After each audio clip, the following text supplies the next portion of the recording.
അങ്ങനെ കുറേ നാളുകളുടെ കാത്തിരിപ്പിന് ശേഷം നിങ്ങൾക്കൊരു അക്കൗണ്ടന്റ് ജോലി കിട്ടി. അപ്പോൾ ഒരുപാട് ഇൻ്റർവ്യൂകളൊക്കെ അറ്റൻഡ് ചെയ്തതിന് ശേഷമാണ് നിങ്ങൾക്ക് ഈ ഒരു ജോലി കിട്ടിയത്. അപ്പോൾ ഭാഗ്യത്തിന് എന്താ വെച്ചാൽ ഒരുപാട് ക്വസ്റ്റ്യൻസ് ഒന്നും ഈ ഇൻ്റർവ്യൂവിന് ചോദിച്ചില്ല.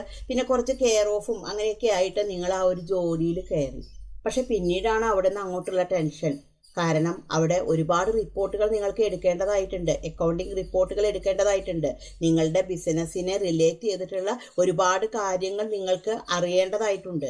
അപ്പോൾ സോഫ്റ്റ്വെയർ ഏതോ ആയിക്കോട്ടെ, ഏത് സോഫ്റ്റ്വെയർ ആണെന്നുണ്ടെങ്കിലും എന്താണ്, ഒരു ബിസിനസ്സിന്റെ കാര്യങ്ങളെല്ലാം നമുക്ക് അറിഞ്ഞിരിക്കണം. അതായത് പ്രധാനമായും റിപ്പോർട്ട്സുകൾ നമുക്ക് അറിഞ്ഞിരിക്കണം.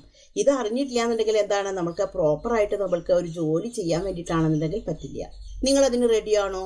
ഒരു അക്കൗണ്ടന്റ് ജോലിക്ക് പോകുന്നതിന് മുമ്പ് ഇത്തരം കാര്യങ്ങളൊക്കെ നിങ്ങൾക്ക് അറിയുമോ? ഇപ്പം നമ്മുടെ കയ്യിൽ എത്ര ക്യാഷ് ഉണ്ട്, ബാങ്കിൽ എത്ര പൈസയുണ്ട്, എത്ര സ്റ്റോക്ക് അവൈലബിൾ ആയിട്ടുണ്ട്, എത്ര കൊടുക്കാനുണ്ട്,